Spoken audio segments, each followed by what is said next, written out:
There you are. Welcome to Auto Mastery University weekly manager training, where we are on the fourth video on a series of just how do you and I develop ourselves, develop our people. And today we're going to talk about strength. So, again, some of these, whether it's the sales videos or the manager videos, they're long, man. So, you don't necessarily, if you're going to teach these to other people, don't pop in the 20-minute video and have everybody sit there and watch it at 8 o'clock in the morning. No way, man. Take pieces of it, talk about it, ask some questions about it. Maybe you run it for 5 minutes. Maybe you have a spot in the video where you think, oh, that's something that I want to talk about. And you stop it and ask some questions. Maybe you turn it on a little bit longer for another 5 minutes and you ask some questions again, maybe role play depending on what the situation is. That's the way to do it, not just sit there and watch it for 20 minutes. Nobody's going to do that. And you're not going to retain anything. But the content, especially this week, is freaking strong, man. So I'm excited to have you guys with me. I'm going to turn on my timer and so that I can make sure that I am true to you in terms of time. Again, I don't really care how long these last because if they go 20, you've got 4 or 5 minute meetings.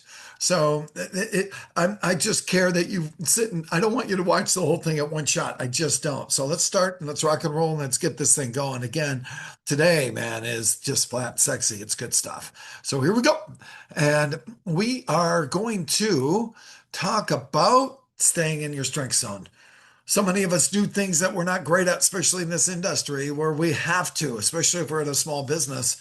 But you're going to have some things to think about today. So this is part four of weekly leadership lessons on this topic, based on the book The Self-Aware Leader by John Maxwell, and based on the book Sales Management Simplified by Michael Weinberg, two books that I've used as content in this, and my own experience, 20 years in management and being with Maxwell since 2013. So what's that? 13 years as a leadership coach. And what I like to call myself is I wrote this down today. I've got to look for it, organizational health consultant. And I'll talk about that as we go along. Our organizational health, the health of our organization. What's the organizational health? The people is the most important piece. That's what I focus on. All the tactics, you can do that. And details, you can do that with somebody else. But I want in these rooms, I want us to start thinking about the people, our health with ourselves and our people. So we're going to know our strengths. That's what we're going to start doing. We're going to work inside them. In other words, what does that mean? How do we go deeper? And then once we do that, we're going to do it for our people. Work on your weakness and you're going to grind yourself to average, man. Because look, I'm never going to have a super clean office. I'm just not. What I did is hire somebody to help me with that. I'm never going to be have all the details as an accountant. No, I hired somebody to do that. You know how much time I can waste on numbers that don't have anything to do with the business, the numbers of my business. I need people to do things that and be able to pay people. Not that you can do this, but to pay people to do things I'm not as good at. So you either do them, you either delegate them, or you dump them. That's the thing that you have to think about as we go forward. Nobody in this business, you guys, gets paid for average. I read a book once called Strengths Finders. And in that book, they said, soar with your strengths and manage your weakness. That's what we're talking about here. You're going to soar with your strengths. Find out what you're great at. Just learn it. Read a book on it every day. Study it every day. And the weaknesses, you just have to manage and get through it. If you work inside your strength, ladies and gentlemen, there's no ceiling. If you look at Steve Jobs or Elon Musk or any of those hard hitters, Bezos, any of those people, Kevin from Shark Tank, the millions of people that are in that category, none of them focus on those things they're not good at. My friend Paul Martinelli spends zero time focusing on anything that doesn't get him closer to what he wants to get done. So let's talk about that. Two questions today. What's my strength zone? But also, you guys, what is theirs? We got to know theirs. So before we get into it, let's talk about last week, though. Last week, and I get this, man. I was talking to somebody about this today. I am annoying with this topic. AOOA. A stands for the agenda. What do I mean by that?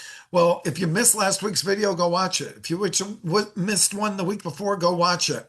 If you want copies of my previous videos, they're on the platform Auto Mastery University, and you don't know how to get that, hit me up and I'll tell you.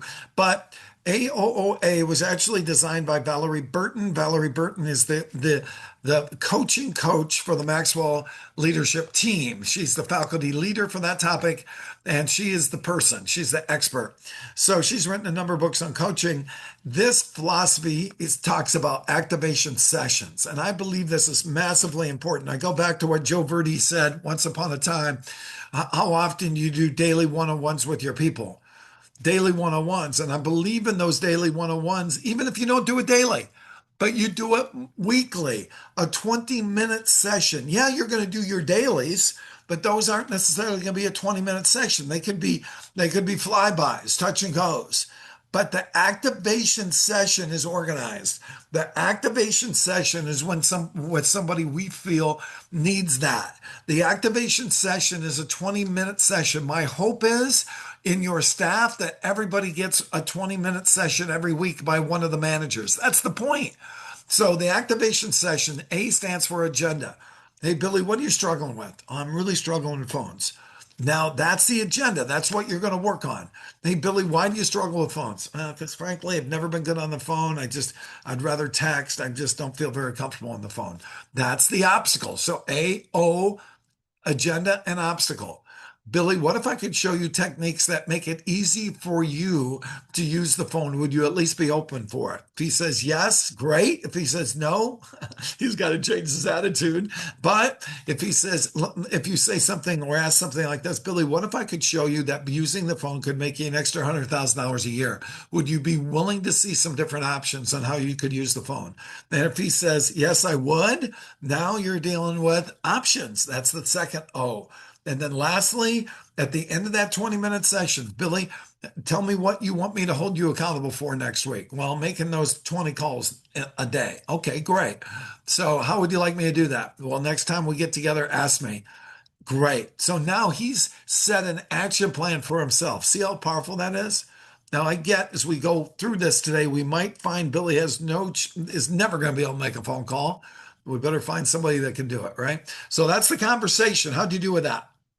Number two, when you sat down with them, did you write it down or are you just going by memory? Did you summarize it or did you write it in their own words? Is it in front of you right now? Do you know what they want to work on or are you just going to wing it next time? Here's the question that opens up today. When they told you what their obstacle was it really a weakness or were they just standing in the wrong spot? In other words, was it just a weakness or was it an area where they just are not aware of, maybe they haven't been trained? Maybe is it a knowing issue is a better way to put this, I think, or a doing issue? Because it might be a knowing issue. They just don't know how to overcome the phone.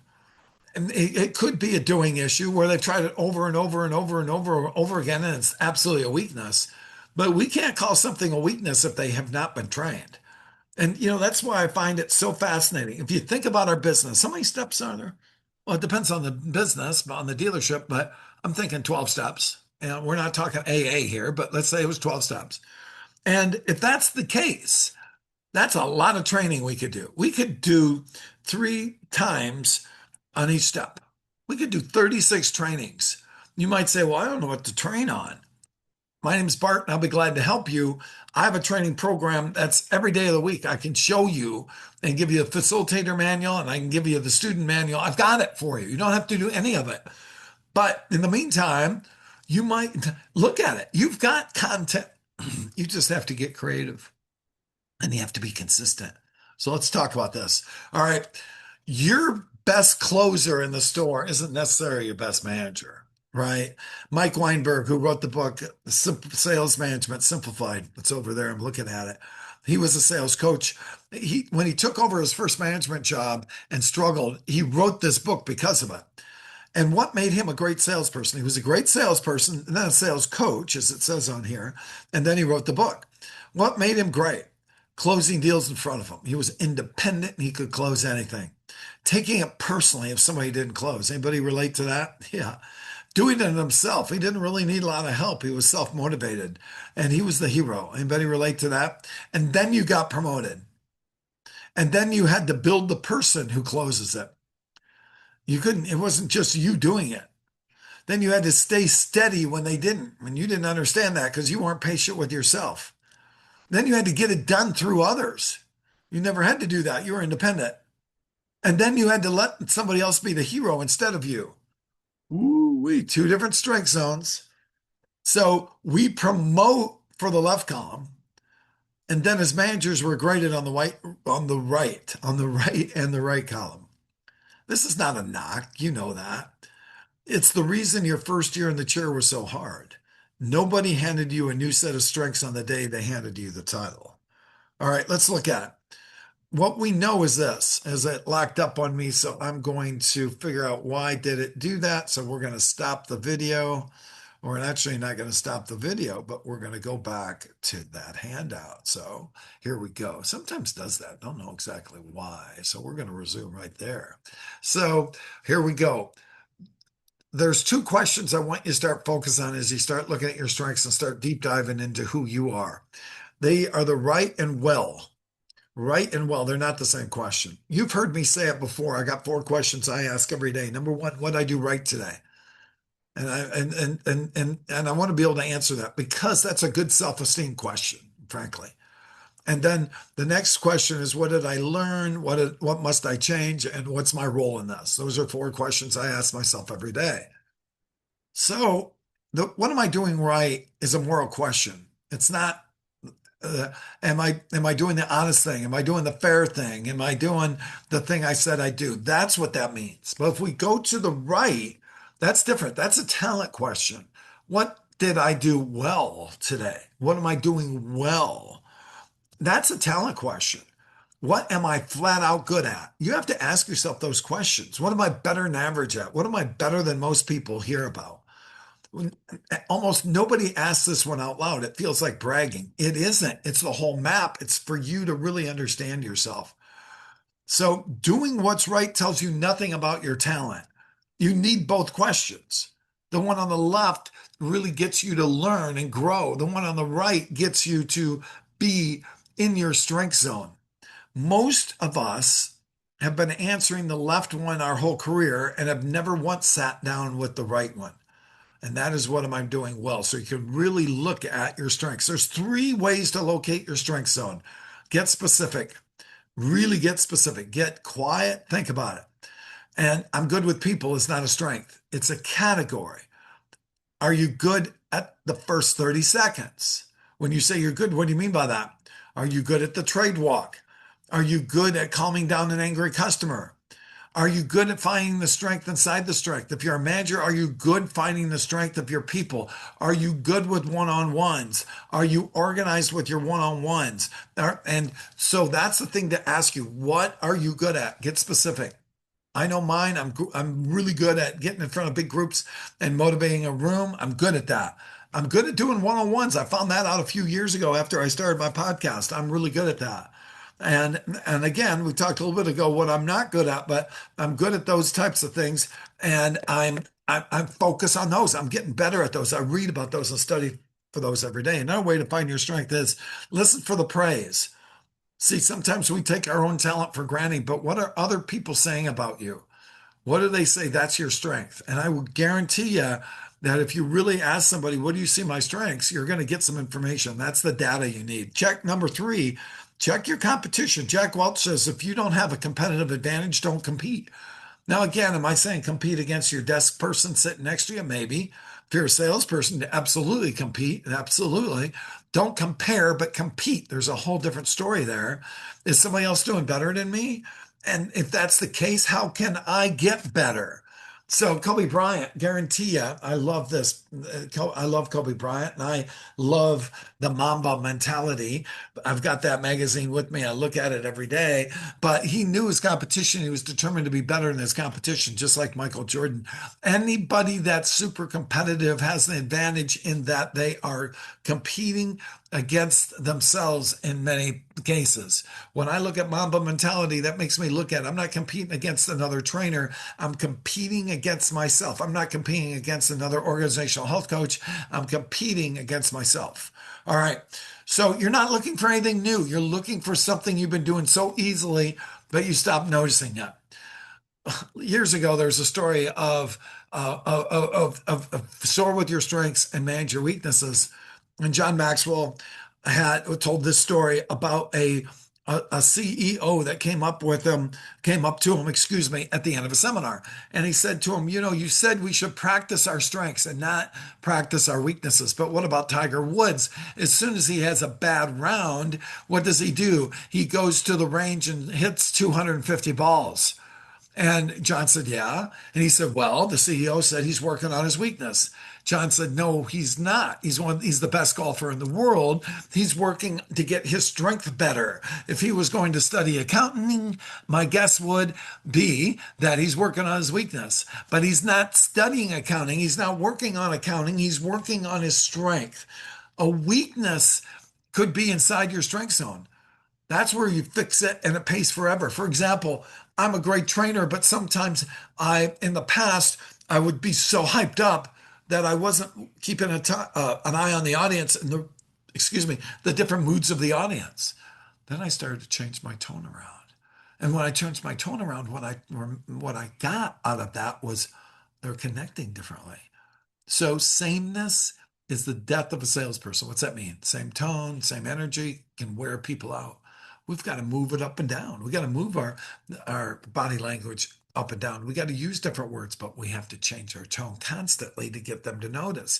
That was one of the things I noticed as a speaker. As a coach, I had to ask better questions and listen. So a manager who's weak at follow-up should absolutely work on follow-up, right? A manager who is not a numbers guy should hire somebody, if possible, not spend a year becoming a mediocre numbers guy. Look, there are things you and I have to manage. It might be, Mr. Manager, you're never going to be great on follow-up. But the reality is that that is an important part of your business. So then it becomes, how do I get really good on follow-up? It might never be your strength. I'm not saying that, but at least you can manage it. See, practice doesn't make perfect. Practice makes permanent.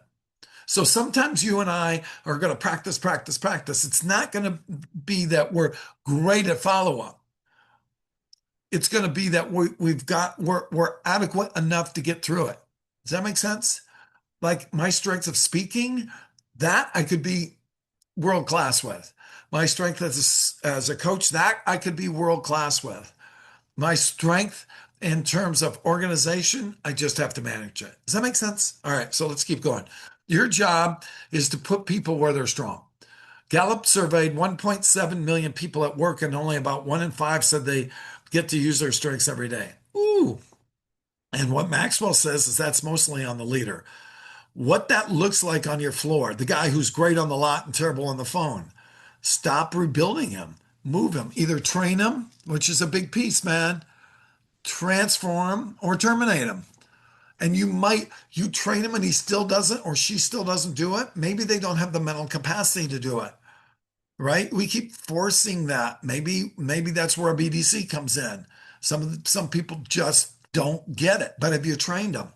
The quiet one nobody notices who never loses a repeat customer. I've got a friend of mine that's so good at that. He's so good with his customers. He's a little bit more quiet. That's his strength. That's it. He's never going to be a screamer, but he knows his strength. He knows what he's good at and he focuses on that. Amen. And you can't place anybody until you've watched them work. You've got to watch them. We said this last week. Are you watching your people work? Are you watching all the way through the sales process? And so shadowing is a big piece. Ride along with them. Listen to their calls before you decide they can never do it. Tell everybody what they bring that nobody else on the team brings. Catch them doing something right. Most have never been told. I have a gift of looking for the things that people do right, and I tell them instantly. Keep in mind, you guys, a business exists to make strengths productive. When you award those productive strengths, then you are going to soar. And what Drucker also says, and weaknesses beside the point. So, in other words, our strengths are going to carry us. We just have to be able to manage those weaknesses. That's what that says to me. You cannot do that for everybody on the team unless you've done it for yourself. You have to start this off. So you're going to answer it for you. What three real strengths, specific, not just categories, do you have? I want to do this for next week. Three real strengths. Then one weakness inside that zone you'll work on. And one weakness you're going to stop apologizing for and have somebody else do it. Remember, do it, dump it, delegate it. Sometimes we're in a business where we can't. Part of our job is we've got to get pretty good at that weakness, right? So if you got to get pretty good at it to save your job, then you're probably going to do that. But what I'm saying to you is it's never going to be Tiger Woods in golf. It's never going to be your epitome. That's okay, but you at least have to be pretty good at it in some of these cases because maybe you don't have anybody to delegate it to. Number two, pick a salesperson. Name the specific thing they do well. Tell them what brings what it brings to the team. And then ask, where do you think you're strongest? And watch what happens. Let's see where they think it is. And also, this is a part of this that's not on here, but I want you to think about what area do you feel you struggle with the most that could be costing you some money? And if they can't come up with one, you keep asking until they do. What area do you think you're struggling with the most that's costing you money? Because sometimes when people have been doing this a while, they think, oh, I'm good at everything as they're selling, 10 cars a month. The reality is there's something that they could work on. Let them tell you when they tell you they own it, and that's what they say they need some help with. 4 questions to sit with. Where am I strongest, Mr. and Mrs. Leader? Where am I weakest? Who can I help using my strength?